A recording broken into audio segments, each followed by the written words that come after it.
नमस्कार विद्यार्थी मित्रांनो, आपलं स्वागत आहे संतोष कुमार रंगदाळ या माझ्या यूट्यूब चॅनलवरती। या चॅनलला लाईक आणि सबस्क्राईब करायला विसरू नका।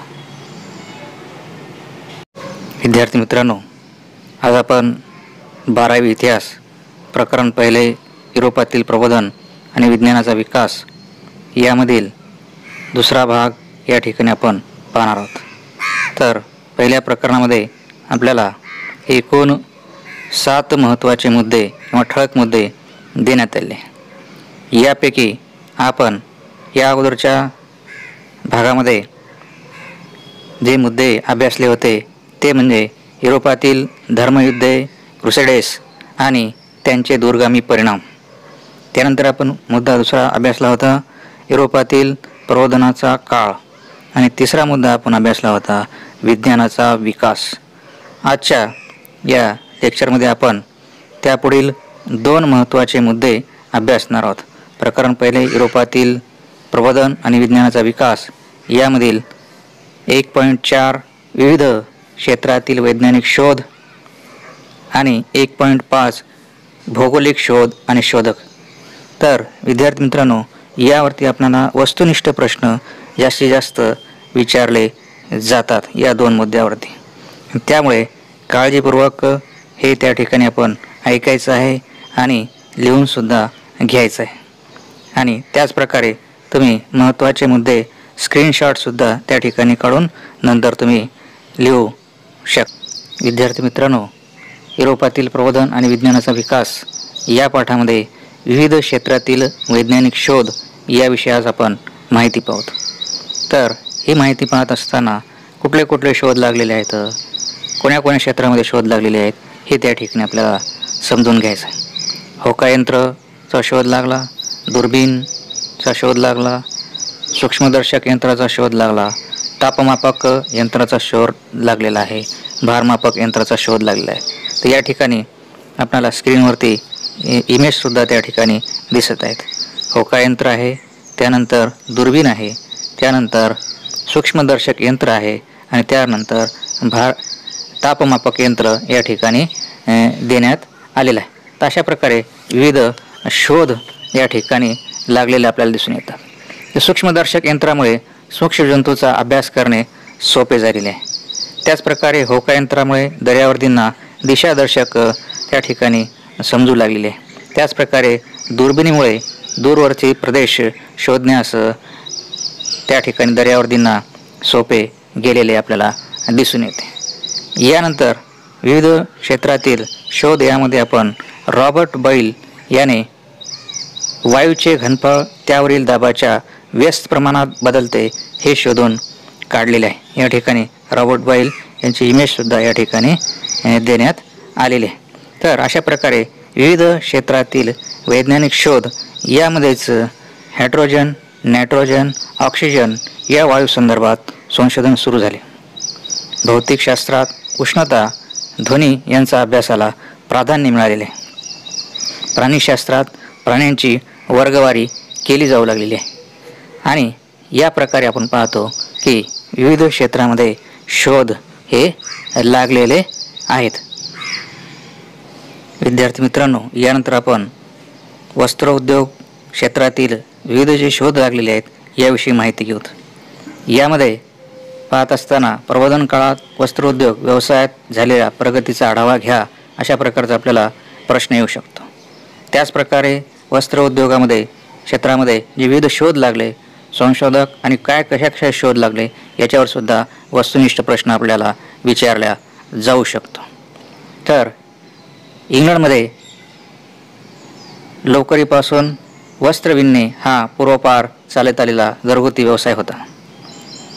यामध्ये जॉन के याने 1738 धावता धोट्याचा शोध लावला आणि या धोट्यामुळे वस्त्र विणण्याच्या कामाची गती ही वाढलेली आहे।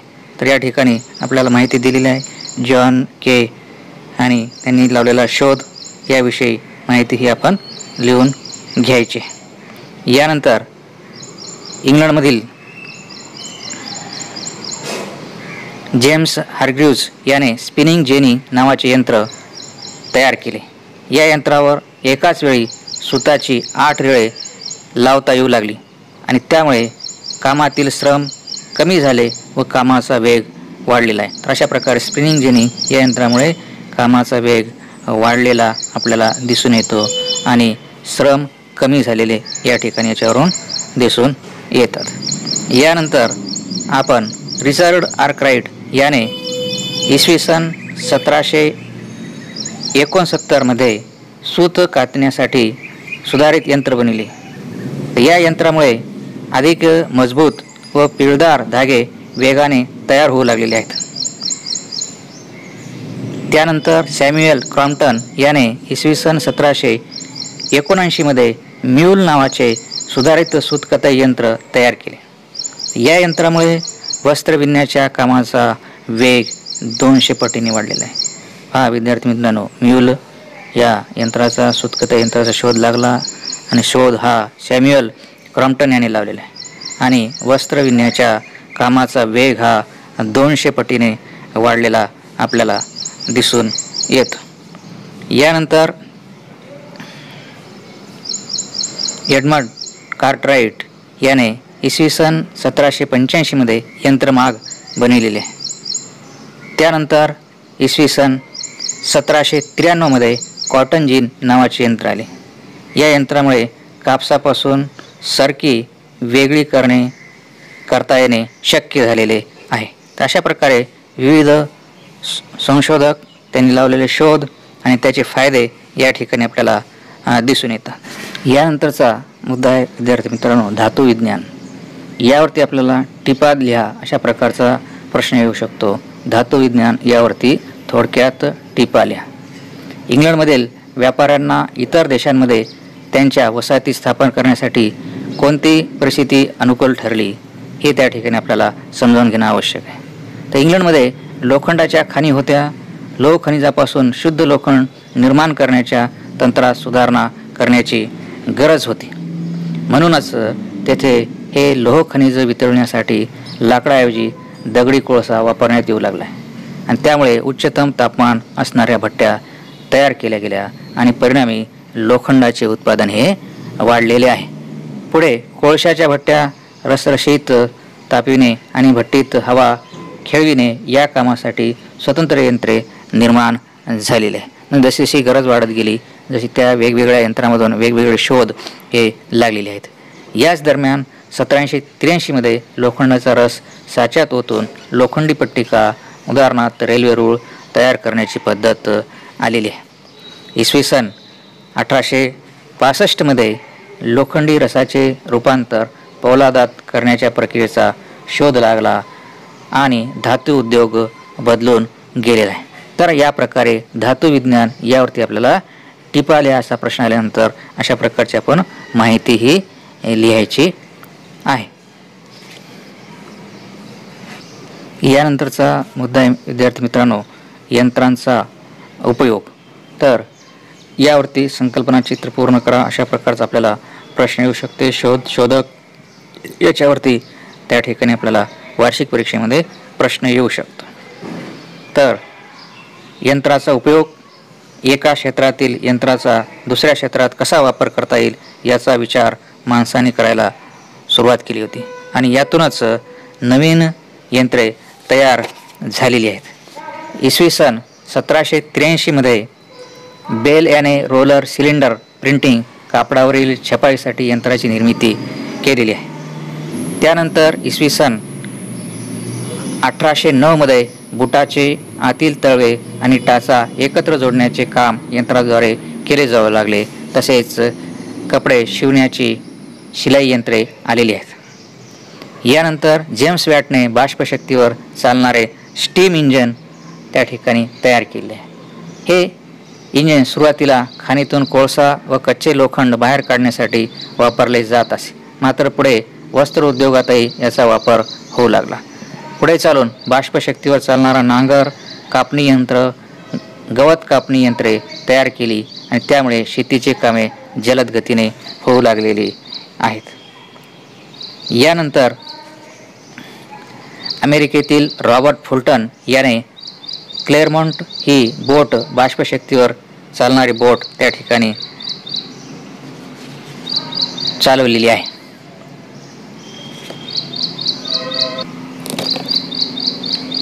जॉर्ज स्टीफन्सन याने बाष्पशक्तीच्या मदतीने जमिनीवरून वाहतूक करण्याचा पहिला प्रयोग केलेला आहे.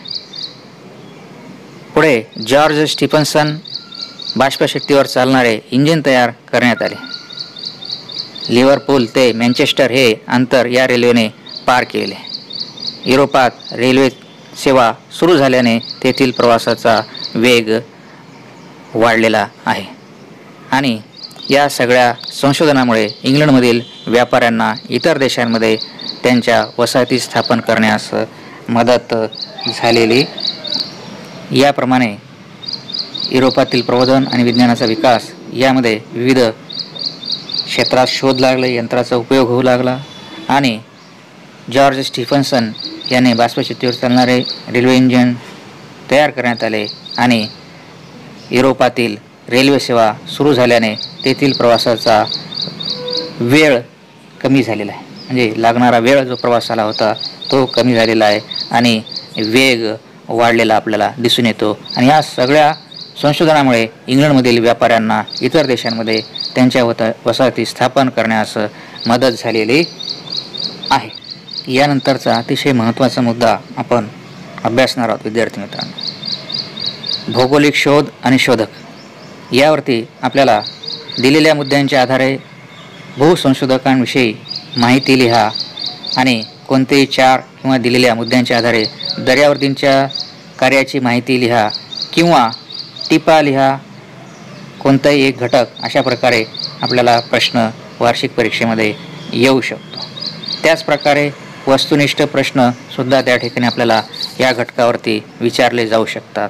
त्याचप्रकारे संकल्पना चित्र पूर्ण करा यावरती सुद्धा या मुद्द्यावरती आपल्याला प्रश्न हे विचारले जाऊ शकतात. तर या ठिकाणी आपण जे भौगोलिक शोध आणि शोधक आहेत यांच्याविषयी माहिती घेऊत आपण. तर सर्वात पहिले मार्को पोलो हा मूळचा इटली या देशातील होता. युरोपला सर्वप्रथम चीन व आशियाची ओळख मार्को पोलोने करून दिलेली आहे. चीनमध्ये कुबलाई खान या राज्याच्या दरबारात तो राहिलेला आहे. मंगोलियन आणि चीनी भाषेचा तो त्याने अभ्यास त्या ठिकाणी केलेला आहे. यानंतर इब्न बत्तुता मोरोक्को या देशाचा हा होता. भारत, मालदीव, सुमात्रा, चीन, स्पेन, सार्डिनिया, पूर्व पश्चिम आफ्रिका या देशात तो फिरलेला आहे. यानंतर हेनरी द नेव्हिगेटर हा पोर्तुगालचा राजपुत्र होता. अज्ञात प्रदेश शोधण्यास याने प्रोत्साहन दिलेले आहे. यातूनच आफ्रिकेच्या जवळ असलेल्या मंडेरा व अझोरेस या 2 द्वीपसमूहाचा शोध लागलेला आहे. यानंतर बार्थोलोम्यू डायस हा पोर्तुगीज देशाचा होता. अमेरिकेचे दक्षिण टोक याने शोधले. त्याला केप ऑफ स्टॉर्म्स वादळाचे भूशीर असे नाव दिले. आफ्रिका खंडाला वळसा घालणारा बार्थोलोमी डायस हा पहिला दर्यावर्दी म्हणून ओळखला जातो. यानंतर आपण पाहू ख्रिस्तोफर कोलंबस हा स्पेनचा होता. इसवी सन 1453 मध्ये तुर्कांनी इस्तंबुल म्हणजे कॉन्स्टँटिनोपल शहर जिंकले. युरोपियनांचा आशियात येण्याचा मार्ग यामुळे बंद झाला. त्यामुळे नवीन मार्ग शोधणे आवश्यक होते. स्पेनचा राजा फर्दिनांद आणि राणी इसाबेल यांच्या पाठिंब्याने कोलंबस भारताच्या शोधासाठी निघालेला आहे.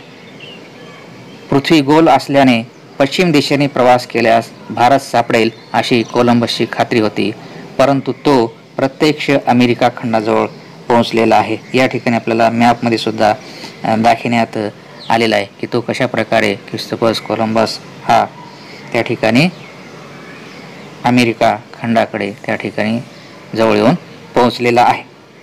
यानंतर विद्यार्थी मित्रांनो, अमेरिगो वेस्पुसी यांच्याविषयी माहिती आपण पाहू. या दर्यावर्दीने हा इटली देशाचा होता. इटलीचा दर्यावर्दी अमेरिगो वेस्पुसी याने 1497 मध्ये स्पेनच्या वतीने पहिली शोध मोहीम काढलेली आहे. अमेरिगो वेस्पुसीने तिसऱ्या मोहिमेत जो प्रदेश शोधला त्याला व्हेनेझुएला असे नाव दिले. अमेरिगो वेस्पुसीने ॲमेझॉन नदीच्या मुखाचा प्रदेश शोधला. अमेरिगो वेस्पुसच्या नावावरून अमेरिका खंडाचे नाव पडले असे मानले जाते. यानंतर आपण वास्को द गामा हा पोर्तुगीज खलाशी होता. भारताची शोध मोहीम त्याने घेतलेली होती. 1498 मध्ये कालिकत बंदरामध्ये तो पोहोचलेला आहे. भारतात राजा झामोरीनकडून व्यापाराची परवानगी त्याने घेतलेली आहे. गोवा आणि कोची येथे पोर्तुगीजांचे राज्य स्थापन झाल्यावर वास्को द गामा हा पहिला व्हाईसरॉय झालेला आहे. या ठिकाणी मॅपमध्ये तो कशा प्रकारे आलेला आहे या ठिकाणी देण्यात आलेला आहे आणि तो वापसीचा प्रवाससुद्धा वास्को द गामाचा या ठिकाणी देण्यात आलेला आहे. यानंतर आपण फर्डिनांड मॅगेलन हा स्पेन देशाचा होता. पृथ्वी प्रदक्षिणाला निघालेला हा पहिला प्रवासी म्हणून ओळखला जातो. तर याच्यावरती आपल्याला वस्तुनिष्ठ प्रश्न येऊ शकतो. पृथ्वी प्रदक्षिणा निघालेला पहिला प्रवासी कोण? तर फर्डिनांड मॅगेलन. फिलिपाईन्स येथे तो मारला गेला, मात्र त्याच्या सहकार्याने पृथ्वी प्रदक्षिणेची मोहीम ही पूर्ण केलेली आहे. या मॅपमध्ये आपल्याला या ठिकाणी सागरी मार्ग त्याचा दाखविण्यात आलेला आहे. यानंतर सॅम्युएल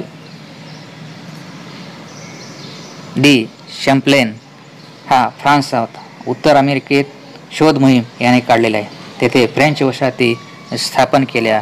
कॅनडातील क्युबेक शहराची स्थापना केलेली आहे. यानंतर आपण पाहू एबल जानस्वो टास्मन हा हॉलंडचा होता. न्यूझीलंडच्या प्रदेशाचा याने शोध लावला.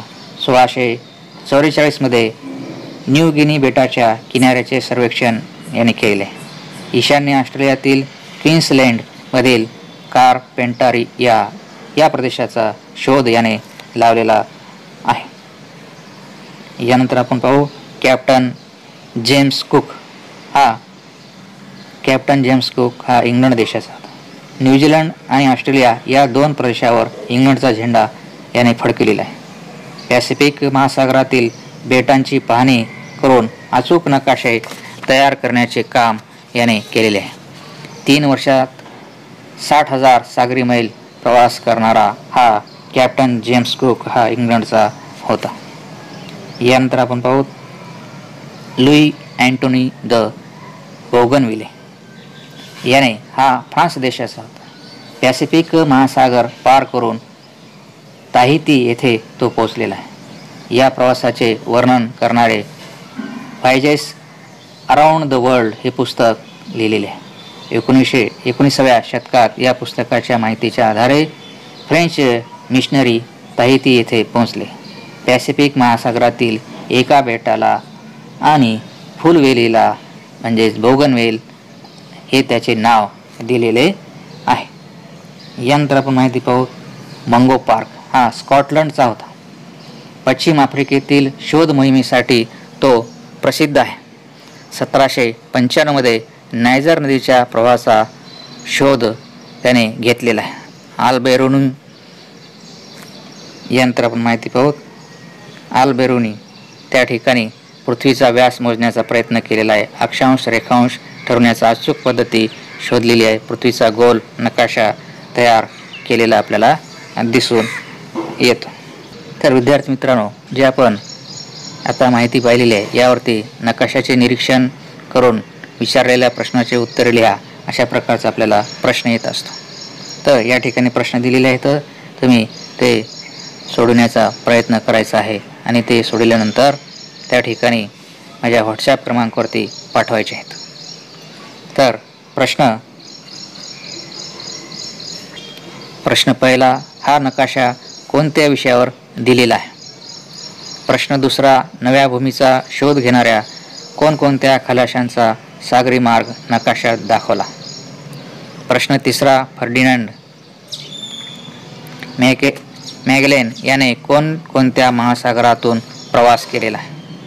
वास्को द गामा कोणत्या मार्गाने भारतात आला? आणि 5वा प्रश्न आहे, कोणत्या 2 खलाशांनी युरोपातून अमेरिका खंडाकडे प्रवास केलेला आहे? तर आपल्याला हा नकाशा जो आहे आपल्या पुस्तकात सुद्धा आहे आणि त्यावरती अशा प्रकारचे आपल्याला प्रश्न येऊ शकतात वार्षिक परीक्षेला आणि त्यामुळे याचं सुद्धा आपण नकाशा वाचन त्या ठिकाणी करणं आवश्यक आहे. आणि हे अशा प्रकारे आज आपण या भागामध्ये या ठिकाणी थांबू. पुढील भागामध्ये राहिलेले 2 मुद्दे आपण घेऊ.